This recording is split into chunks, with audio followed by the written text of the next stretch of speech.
देश की दो सबसे कद्दावर पार्टियों में से एक गिनी जाने वाली कांग्रेस की हालत अब ऐसी हो गई है कि इस नैया को संभालने वाला कोई खिवैया मानो अब इस पार्टी में बचा ही नहीं है। फिर भी जो पार्टी से दशकों से जुड़े नेता हैं, वो पार्टी से जुड़े रहना चाहते हैं, उम्मीद में कि शायद कोई सूरज फिर उगेगा और कांग्रेस के लिए नया सवेरा खिलेगा। लेकिन जब तक सोनिया गांधी की बेटे को ही सत्ता देने की जिद खत्म नहीं होती, तब तक लगता है कि पार्टी के लिए वो सवेरा आ पाना मुश्किल होगा। शायद यही वजह है कि अब पार्टी के वरिष्ठ नेताओं को भी इसके लिए आवाज उठानी पड़ रही है, क्योंकि पार्टी सिर्फ एक या दो लोगों से मिलकर नहीं बनती, बल्कि ये तो पूरा एक समूह होता है। इसलिए अब गर्त में जाती पार्टी के लिए कपिल सिब्बल के बाद पार्टी के वरिष्ठ नेता शशि थरूर ने जुबान खोली है और बिन पतवार मझधार में फंसी पार्टी के लिए कोई फुल टाइम अध्यक्ष चुने जाने की अपील की है।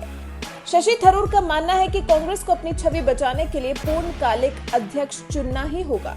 तभी तो उन्होंने रविवार को कहा, जनता के बीच पार्टी की छवि दिशाहीन दल की हो चली है, इसे तोड़ने के लिए एक फुल टाइम अध्यक्ष की जरूरत है। थरूर का बयान ऐसे वक्त में आया है जब सोनिया गांधी पार्टी के अंतरिम अध्यक्ष के रूप में अपना 1 साल पूरा कर रही हैं। पिछले साल 10 अगस्त को ही राहुल गांधी ने पार्टी के अध्यक्ष पद से अपना इस्तीफा दिया था। थरूर ने कहा, मुझे यकीनन लगता है कि हमें अपने नेतृत्व को लेकर स्पष्ट होना चाहिए। मैंने पिछले साल सोनिया जी के अंतरिम अध्यक्ष बनाए जाने का स्वागत किया था, लेकिन मैं ये भी मानता हूँ कि अनिश्चितकाल तक उनसे ये पद संभालने की अपेक्षा रखना ठीक नहीं है। कांग्रेस भटक गई है और राष्ट्रीय स्तर पर विपक्ष की भूमिका अदा करने में सक्षम नहीं है। थरूर के मुताबिक पूर्णकालिक अध्यक्ष की प्रक्रिया शुरू हो और विजेता उम्मीदवार को इतनी ताकत मिले कि वो पार्टी को संगठन के स्तर पर फिर से खड़ा कर सके। थरूर ने अपनी बात यहीं खत्म नहीं की, फिर वो राहुल गांधी पर भी आए। हालांकि उन्होंने सीधे और साफ तौर पर कुछ नहीं कहा, लेकिन इतना कह दिया कि अगर वो फिर से अध्यक्ष पद नहीं चाहते हैं तो हमें एक्शन लेना होगा, यानी कि पार्टी को राहुल गांधी को छोड़कर किसी और अध्यक्ष के साथ आगे बढ़ना होगा।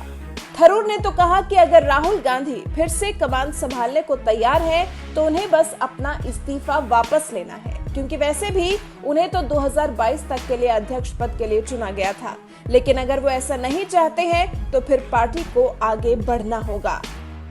तो कुल मिलाकर अब पार्टी की पस्त हालत देख पार्टी के वरिष्ठ नेताओं के भी सब्र का बांध टूट रहा है। वो चाहते हैं कि बीच मझधार में पार्टी न लटकी रहे, उसे पार ले जाने की कोशिश तो की जाए।